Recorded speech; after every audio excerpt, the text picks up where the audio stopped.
जय हिंद दोस्तों, आप सभी का स्वागत है हमारे यूट्यूब चैनल पे। तो दोस्तों, हम कुछ दिन से क्लास नहीं ले पा रहे थे कुछ पर्सनल रीज़न के कारण से, तो आज से हम लोग फिर पुनः कंटिन्यू कर रहे हैं। तो दोस्तों, आज हम लोग जो है नंबर सिस्टम के कुछ प्रश्न लेके आए हैं।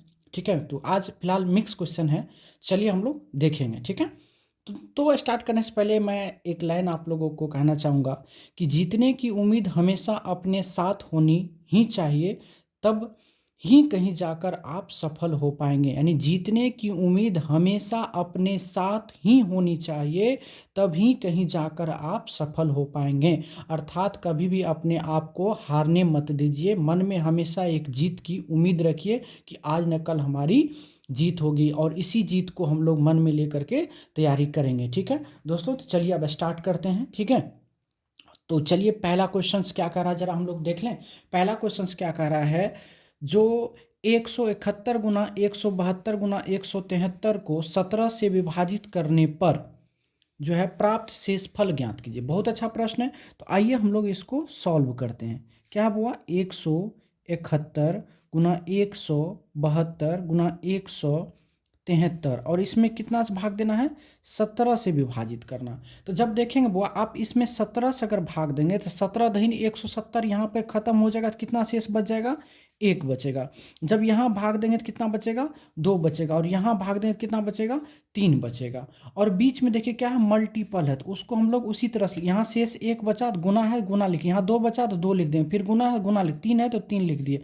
अब बटे कितना हो गया, 17। अब इसको गुना करेंगे, 3 दूना 6 एकम 6/17, यानी रिमाइंडर कितना प्राप्त हो गया, 6। और यही आपके आंसर है। ऑप्शन नंबर कौन सा के साथ चलेंगे हम लोग, डी के साथ चलेंगे। क्या कोई तकलीफ नहीं ना।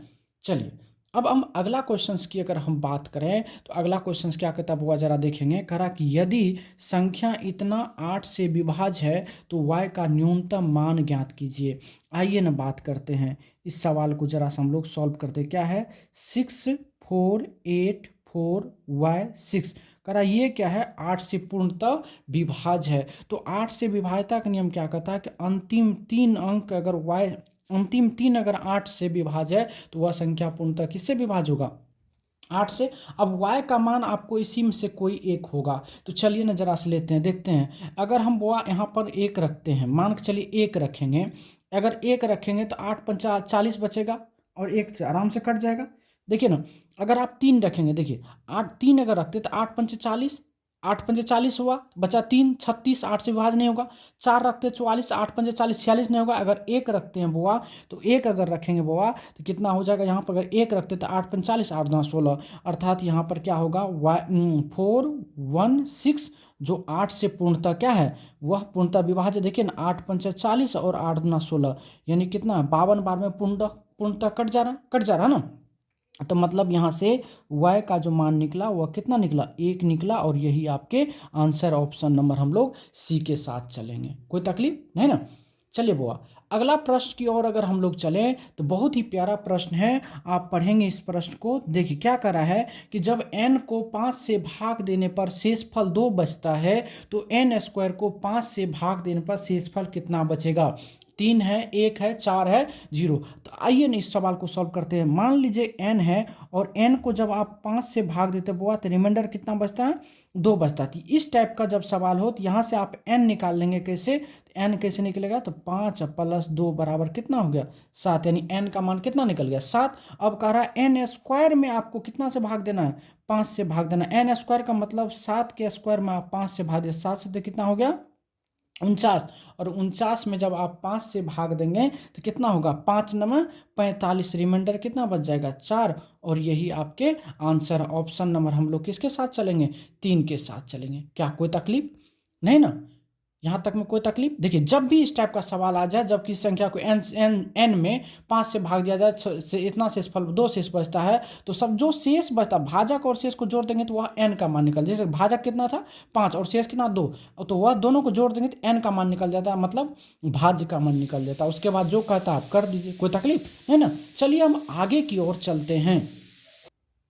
अगला प्रश्न को अगर देखेंगे तो अगला प्रश्न क्या कर रहा है, 19⁻³ को 20 से विभाजित करने पर शेषफल कितना प्राप्त होगा। जो भी क्वेश्चन है वो सारे के सारे क्वेश्चन आपके एग्जाम में पूछे जा चुके हैं। तो चलिए इस प्रश्न को हम लोग सॉल्व करते हैं। क्या है, 19 पे पावर 300 में आप जब 20 से भाग देंगे तो क्या एक बात बताइए ना बुआ, क्या 19 को आप 20 माइनस 1 लिख सकते हैं ना, उस पे पावर 300 और बटे कितना है 20। जब 20 से 20 में भाग देंगे तो शेषफल क्या होगा 0, और 0 माइनस 1 बराबर क्या होगा -1, और -1 पे पावर कितना है 300 बटे कितना है 20। तो यानी -1 पे पावर दुनिया का कुछ भी रहता है, अगर सम संख्या में रहता है तो +1 होता है, 1 बटे कितना हो गया 20, और रिमाइंडर क्या हुआ 1, और यही आपके आंसर है। कोई तकलीफ है नहीं ना। चलिए अब अगला प्रश्न की अगर हम लोग बात करें बुआ, तो अगला प्रश्न क्या कह रहा है जरा देखिए ना, कह रहा है क्या,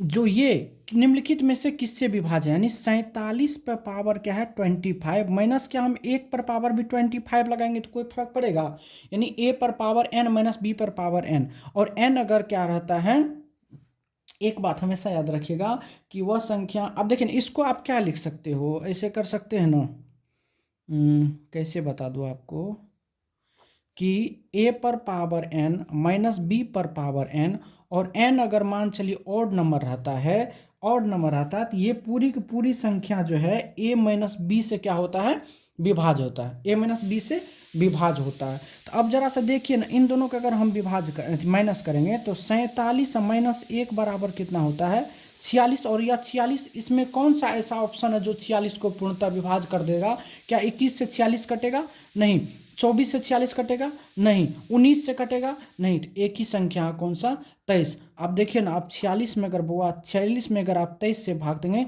तो 23 दूना 46 होता है, यही आपके क्या है आंसर है ना। आप दूसरा तरीका इसको ऐसे भी लिख सकते थे बुआ, a पर पावर n माइनस b पर पावर n को आप ऐसे भी लिख सकते हैं a प्लस बी, यानी 47, ठीक है, नहीं वो नहीं लिख सकते, नहीं ठीक है, इसी नियम से रहने दीजिए, आगे की जरूरत नहीं है, कोई तकलीफ, इसी से ठीक है, ठीक है, ये फॉर्मूला याद रखिएगा, ए पर पावर n माइनस बी पर पावर n, n अगर ऑड नंबर रहता है तो ये पूरी की पूरी संख्या a माइनस बी से क्या होती है विभाज्य होती है, कोई तकलीफ। चलिए अब अगला प्रश्न की ओर हम लोग चलते हैं। प्रश्न नंबर 6 की अगर हम बात करेंगे बुआ, तो प्रश्न नंबर 6 में क्या बोला है, जो 20 से छोटी अभाज्य संख्याओं की संख्या ज्ञात करें। अब देखिए ना, 20 से छोटी की बात किया, कितना से 20 से छोटी अभाज्य संख्या, अभाज्य संख्या किसको कहेंगे, वैसी संख्या जो एक एवं स्वयं के अलावे किसी अन्य संख्या से विभाजित न होता है, वही अभाज्य संख्या होता है। सबसे पहली अभाज्य संख्या क्या होगा 2, 3, 5, 7, 11, 13, 17 और 19, ये सारे के सारे क्या है अभाज्य संख्या है। और इसकी जब गिनती करें हम लोग तो टोटल प्राइम नंबर की अगर बात करेंगे तो 1, 2, 3, 4, 5, 6, 7, 8, इन टोटल कितने होंगे 8, और यही आपके आंसर ऑप्शन नंबर डी के साथ हम लोग चलेंगे। क्या कोई तकलीफ इस प्रश्न में नहीं ना, आगे की ओर चले ना, ठीक। प्रश्न नंबर 7 की अगर हम बात करें तो क्या कह रहा है कि दो संख्याओं का योगफल 20 है और उनका अंतर 16 है, तो बड़ी संख्या एवं छोटी संख्या का अनुपात ज्ञात करें। बहुत ही अच्छा सवाल है, आइए यहाँ पर हम लोग बात करते हैं। कह रहा दो संख्या, मान लीजिए एक संख्या x है दूसरी संख्या y है, तो दोनों संख्या का योग कितना दिया हुआ 20, और दोनों संख्या का अंतर कितना दिया हुआ 16। जब भी इस टाइप का सवाल हो तो आपको बड़ी संख्या अगर निकालना है, तो बड़ी संख्या यानी x निकालना, तो दोनों को जोड़कर 2 से भाग दीजिए, तो 20 प्लस कितना हो गया 16/2, यानी कितना हो गया 36, और 36/2 करेंगे तो कितना हो जाएगा 18। अब छोटी संख्या निकालना y, तो दोनों को घटाइए, तो 20 माइनस 16 बट्टे करना है 2, तो कितना हो गया 4/2, कट के कितना हो गया 2। अब इसका क्या बोला था अनुपात निकालने के लिए, तो अब यहाँ से रेशियो जब निकालेंगे बुआ तो 18:2 होगा, जिसको काट के हम लोग लिखेंगे 9:1, और यही आपके आंसर है। और ऑप्शन नंबर हम लोग किसके साथ चलेंगे डी के साथ चलेंगे, कोई तकलीफ। तो जब भी दो संख्या का योगफल दिया रहे, दो संख्या का अंतर दिया रहे, तो क्या करना है बड़ी संख्या निकालना, दोनों को जोड़कर 2 से भाग देंगे, और छोटी संख्या जब निकालना होता है दोनों को घटाकर 2 से भाग दे देंगे, वह आपका संख्या निकल जाएगा, कोई तकलीफ। चलिए अब आगे की बात करते हैं। अब अगला सवाल अगर आप देखेंगे बुआ, तो अगला सवाल क्या कहता है कि दो संख्याओं का योग 40 है और उनका गुणनफल 60 है, तो उनके व्युत्क्रम का जो योग ज्ञात करिए। आइए ना बात करते हैं। मान लीजिए एक संख्या x है दूसरी संख्या y है, तो x प्लस वाई बराबर आपको बुआ कितना दिया हुआ 40, और x इंटू वाई बराबर आपको दिया हुआ कितना 60। तो अब एक चीज़ बताइए ना, संख्या का व्युत्क्रम का योगफल बोला, तो अगर संख्या यानी संख्या का अगर आप व्युत्क्रम निकालेंगे, व्युत्क्रम का योग अगर हम बात करें, का अगर योग की बात करें बउआ, तो क्या हो जाएगा? तो पहला संख्या होगा एक एक्स है तो 1/x होगा, दूसरा संख्या क्या होगा? 1/y। यही चीज़ तो आपसे पूछा था। इनको आप जोड़ेंगे जब, तो ये हो जाएगा एक्स वाई, ऊपर में क्या होगा? एक्स प्लस वाई आ जाएगा, यानी ऊपर में योग बटे क्या होगा? गुणनफल। यानी x प्लस वाई का मान कितना दिया हुआ आपको? 40, और दूसरा कितना दिया हुआ? 60। अब इसको काट देंगे, 20 दूना 40, 20 तिया 60, यानी फाइनल रिजल्ट जो आया 2/3 आया। और यही आपके क्या है? आंसर ऑप्शन नंबर 3 के साथ हम लोग क्या करेंगे? चलेंगे। कोई तकलीफ नहीं ना? आइए अगला की बात करते हैं। अगला प्रश्न जब भैया आप लोग देखेंगे तो अगला प्रश्न क्या कहता है, जरा पढ़िए ना। अगला प्रश्न कहता है कि दो संख्याओं का गुणनफल 24 है, उनके वर्गों का योगफल कितना दिया हुआ आपको? 52 है। तो योगफल ज्ञात करिए, संख्या का योगफल ज्ञात करें ना। अब देखते हैं, अब अगर हम बात करें दो संख्या का गुणनफल इतना, तो अब मान लेते हैं पहली संख्या x है, दूसरी संख्या क्या होगा? y। अब इन दोनों का अगर हम लोग स्क्वायर करते हैं तो क्या होगा? ये एक्स स्क्वायर प्लस क्या होगा बुआ? वाई स्क्वायर प्लस क्या होगा? 2xy। अब कह रहा है संख्या का योग ना आपको ज्ञात करने के लिए कह रहा है, तो यहाँ पर संख्या का योग नहीं पता था, हम लोग लिखेंगे x प्लस वाई का होल स्क्वायर बराबर इनके वर्गों का योग कितना है? तो 52, तो 52 लिख देंगे। प्लस कितना है? 2, और दोनों का गुणनफल कितना है? 24। कोई तकलीफ है यहाँ से? नहीं ना। अब आइए, अब यहाँ से x प्लस वाई का जब आप होल स्क्वायर निकालेंगे तो यहाँ कितना हो गया? 52, अब प्लस कितना हो गया? 48। 52 48 कितना हो गया बुआ? 100 हो गया। अब यहाँ से जब x प्लस वाई वैल्यू निकालेंगे तो अंडर रूट कितना होगा? 100। इसका वर्गमूल कितना होता है? 10। और यही आपके क्या है? आंसर है। फाइनल ऑप्शन हम लोग किसके साथ चलेंगे? बी के साथ चलेंगे। जब योगफल दिया दे, वर्गों का योगफल दिया रहे, गुणनफल दिया रहे, योगफल पूछेगा तो आप इस तरह से उसको सवाल को सॉल्व कर सकते हैं। क्या कोई तकलीफ नहीं ना? चलिए अब हम लोग नेक्स्ट प्रश्न की ओर चलते हैं। प्रश्न नंबर अगर 10 की बात करें हम लोग, तो प्रश्न नंबर 10 में क्या कह रहा है? जो आपको कह रहा है इकाई स्थान पे कौन सा अंक आएगा। देखिए ना बुआ, क्या दिया हुआ है? 4523 पे पावर 1632 गुना दिया हुआ 2224 पे पावर दिया हुआ 1632 गुना दिया हुआ 3225 पे पावर दिया है 1632। इसमें करा इकाई अंक। आप एक बात हमेशा याद रखना, कहीं भी अगर गुणनफल में इकाई 5 दिखें और एक सम संख्या दिखे, एक क्या दिखे? सम संख्या, और सम संख्या को अगर हम 5 के साथ गुना करते हैं तो जो इकाई अंक होता है, इकाई अंक जो होता है बुआ, वह हमेशा 0 होता है। और यही आपके क्या है? आंसर है। तो यहाँ से आंसर क्या होगा? 0। ठीक है, कहीं भी आपको 5 दिख जाए और गुणनफल के रूप में एक सम संख्या दिख जाए तो उसका इकाई अंक हमेशा क्या होता है? 0 होता है। कोई तकलीफ? चलिए अगला प्रश्न नंबर 11 की बात अगर हम करें बुआ, तो प्रश्न नंबर 11 में क्या कर रहा है जरा से हम लोग पढ़ लें। करा इतना के गुणनफल में कुल अभाज्य गुणनखंड की संख्या बुआ निकालना है। तो आइए ना, 8 पे पावर 10 गुना 9 पर पावर 7 गुना 7 पे पावर 8 है ना, इसमें करा अभाज्य गुणनखंड की। तो आइए तो करते हैं। तो यहाँ पर अगर देखा जाए तो क्या दिया हुआ? 8 है, तो 8 अभाज्य संख्या नहीं, तो 8 को तोड़ेंगे तो 2 पर पावर 3 होगा, पर पावर 10 है, गुना 9 को तोड़ेंगे तो 3 पे पावर 2 होगा, और पर पावर 7 है, गुना 7 पे पावर क्या है? 8 है। तो पहले अभाज्य संख्या में तोड़ना होगा। तो अब ये 2 पर पावर कितना होगा? 10 या 30 हो गया, गुना 3 पर पावर कितना होगा? 7 दूना 14, और गुना 7 पे पावर कितना हो गया? 8। अब यहाँ से अभाज्य संख्या निकालेंगे, कुल अभाज्य गुणनखंड, यानी कुल अभाज्य गुणनखंड, कुल अभाज्य गुणनखंड, कुल अभाज्य गुणनखंड की संख्या अगर हम निकालेंगे बुआ तो क्या हो जाएगा? तो इधर से हो गया 30 प्लस 14 प्लस 8 कितना हो गया? 30 14 44, 8 कितना हो जाएगा? 52। ये आपका आंसर है। ऑप्शन नंबर सी के साथ हम इसके साथ चलेंगे। क्या कोई तकलीफ नहीं ना? चलिए प्रश्न नंबर अगर हम 12 की बात करेंगे बुआ, प्रश्न नंबर 12 को जरा से हम लोग देखेंगे क्या कह रहा है। जो 145.390 में 4 का अंकित मान क्या कह रहा है? तो अंकित मान पूछा बुआ, तो 4 का अंकित मान का मतलब 4 ही होगा। ठीक है, 4 ही होगा, इसका आंसर 4 ही होगा। अंकित मान को ही हम लोग अंकित मान को ही हम लोग बुआ क्या बोलते हैं? जातीय मान बोलते हैं। क्या बोलते हैं? जातीय मान कहते हैं। और जातीय मान कभी नहीं बदलता है, कभी नहीं बदलता है। ठीक है, जातीय मान क्या होता है? कभी नहीं बदलता है। तो मेरे ख्याल से मेरे प्यारे दोस्तों, भाई एवं बहनों, जो भी आप हमारे वीडियो को देख रहे हैं, यहाँ तक में आपको कोई भी क्वेश्चन में कोई भी तकलीफ नहीं होनी चाहिए। चलिए अब हम लोग आगे की ओर चलते हैं।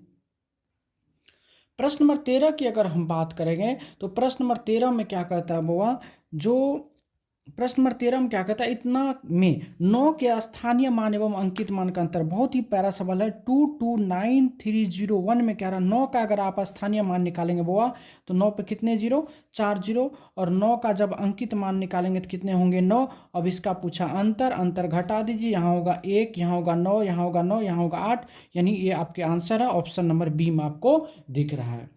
स्थानीय मान क्या होता है, तो किसी भी अंक का अगर स्थानीय मान निकालना होता तो उस अंक को लिख लीजिए, उसके आगे जितने भी अंक है सभी को जीरो में बदल दिए। तो 9 का निकालना था, 9 लिख दिए, 9 का आगे कितने अंक, 1 2 3, 3 को जीरो बैठा दिए, वही है मेरा स्थानीय मान हो गया। और जातीय मान तो बदलता ही नहीं, अंकित मान। आ गया समझ में।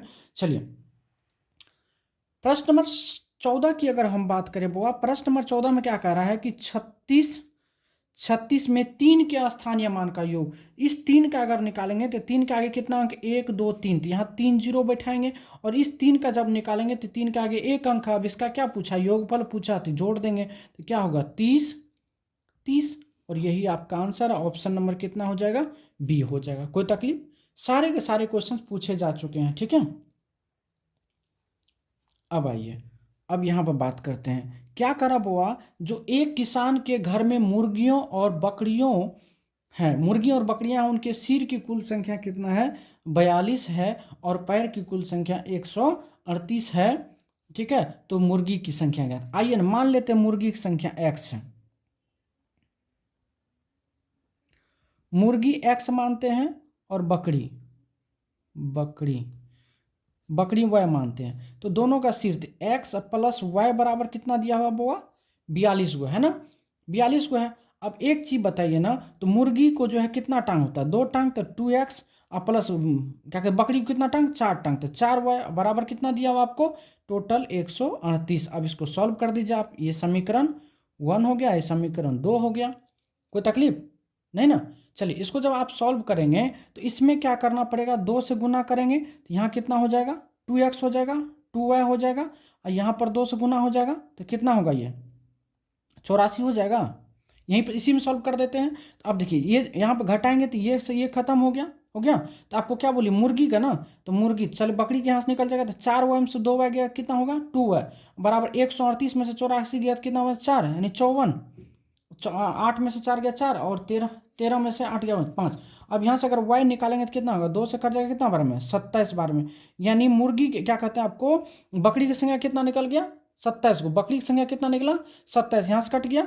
अब यहाँ से आपको क्या निकलना था, जब यहाँ से बकरी निकल गया, बकरी की संख्या कितना निकला, 27, तो मुर्गी कितना होगा, कितना हो जाएगा बाबा, तो 42 माइनस 27, तो बराबर कितना होगा, 15, कितना हो जाएगा, 15, और यही आपके आंसर है। कितना हो जाएगा, 15, और यही आपके क्या है, आंसर है। तो जब आपको 2 पैर वाले की जानवर की संख्या निकालना होता है, तो आप जब आपको बोला 2 पैर वाले जानवर की संख्या निकालना होता है, तो आप क्या करिए, यानी 2 पैर, तो क्या करना है, टोटल कितना है, पैर था 138, माइनस क्या करना, 2 गुना सिर कितना था, 42, और उसमें कितना करना है, 2 से भाग देना।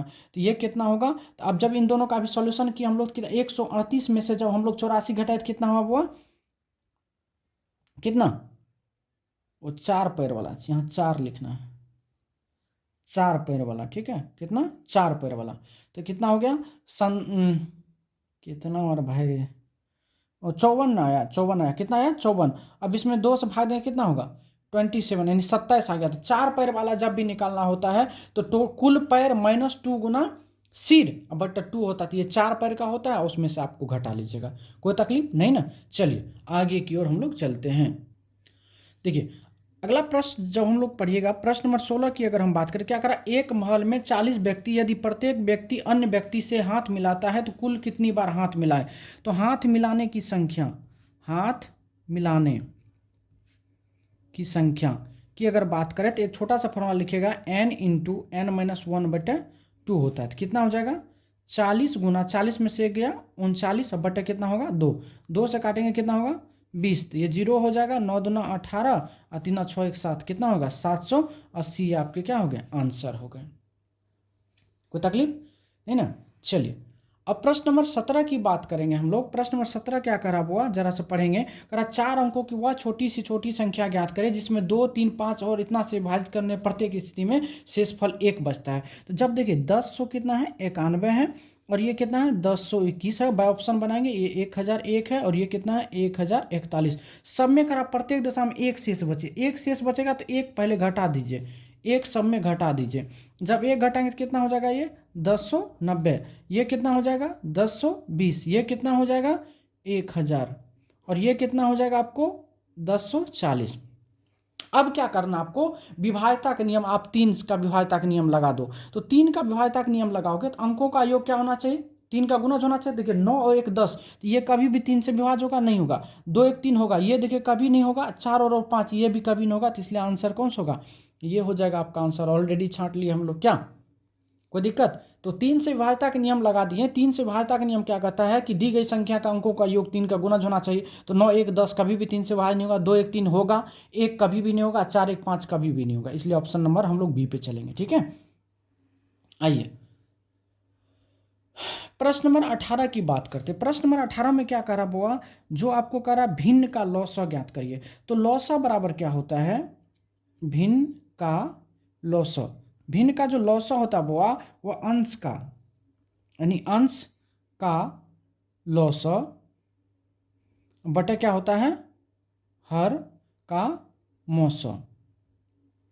ठीक, तो अब जाकर देखेंगे आप, तो अंश का लौसा कितना होगा, 2 4 7 और 3 का अगर आप एलसीएम लेंगे, एलसीएम की अगर बात करेंगे तो 2 4 है तो 4 से कोई दिक्कत, 2 है 4 है तो 2 का कोई काम नहीं बचा। 7 7 चौका 28, 28 है, 28 या कितना होता है 84, 28 या कितना हो गया वो 84। और देखिए 3 3 9 12 और 5, यहाँ देखिए 3 और 5 है तो एचसीएफ जो होगा इसका, एचसीएफ जो होगा हमेशा 1 होगा। और इसमें जब आप भाग देंगे तो फाइनल रिजल्ट कितना आएगा 84। यही आपका क्या है, आंसर है, ठीक है।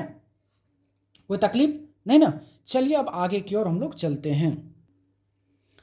अगला जो प्रश्न है बहुत ही प्यारा प्रश्न है, हम लोग देखेंगे। कह रहा दो संख्या का अनुपात 3:4 है और उनका लघुत्तम समावर्त 480 है, तो उनका महत्तम सम। बहुत ही अच्छा सवाल है। क्या दिया हुआ 3 और 4, 3 और 4 ये संख्या है। जब इसका एलसीएम आप निकालोगे तो 3 4 का एलसीएम कितना होता है, 4 3 का लघुत्तम कितना होगा 12 होगा। और इनका क्या है, आपको क्या महत्तम एचसीएफ कितना है, इसका एचसीएफ जब आप निकालोगे तो कितना होगा 1 होगा ना। तो यहाँ से 12 यूनिट का वैल्यू कितना दिया आपको 480, एचसीएफ कितना 1 यूनिट का वैल्यू निकाल दो तो 480 बटे 12, 12 चौके 48 यानी 40, और ये आपका फाइनल आंसर हो जाएगा।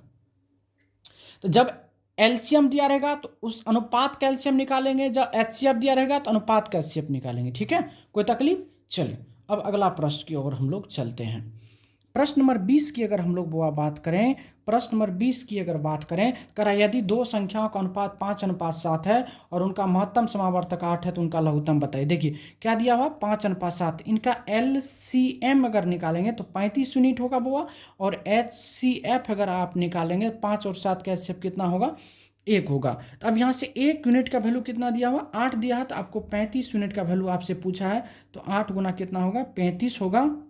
तो 8 पंजे 40, 8 3 24, 4 28 यानी 280। यह आपके आंसर हो गया। ऑप्शन नंबर डी के साथ हम लोग चलेंगे। कोई तकलीफ। वो उस अगला प्रश्न में क्या था, एलसीएम दिया था, इसमें क्या है एचसीएफ दिया है, तो एचसीएफ के यूनिट के बराबर कर दिए। हाँ आइए, और हम लोग का लास्ट सवाल है बुआ, आइए आज का। करा यदि दो संख्या के लघुत्तम समावर्तक और महत्तम समाकर्मशः इतना इतना है, उनमें से एक संख्या 35 है दूसरी संख्या। तो अब एक बात हमेशा याद रखिएगा कि एलसीएम गुना एचसीएफ बराबर क्या होता है बुआ, फर्स्ट नंबर गुना क्या होता है सेकेंड नंबर, याद रहेगा। तो एलसीएम की बात करेंगे तो एलसीएम कितना है 70 और मौसा कितना है 7, और उनमें से एक संख्या कितना है 35, तो दूसरी संख्या नहीं पता तो एंड मार सेकेंड मार दी। अब यहाँ से काटेंगे 35 का 35, 35 ना 70, तो यहाँ से जब सेकेंड संख्या की बात आती है तो 7 दूना कितना हो गया 14, और यही आपके आंसर ऑप्शन नंबर डी के साथ हम लोग चलेंगे। तो मेरे प्यारे बच्चों, आज हम लोग जो है कुल 21 क्वेश्चन किए हैं, और सारे के सारे क्वेश्चन जो है प्रीवियस ईयर के पूछे जा चुके हैं। तो आज हम लोग केवल नंबर सिस्टम के क्वेश्चंस पूछे हैं, यानी क्या कहते हैं संख्या पद्धति से हम लोग पढ़े हैं। ठीक है, तो आज आप लोग 21 क्वेश्चंस को तैयार कर लीजिएगा। बाकी किसी भी तरह की दिक्कत होती है तो आप हमसे कमेंट्स के माध्यम से पूछिएगा। तो बस आज के लिए इतना ही। धन्यवाद मेरे प्यारे बच्चों।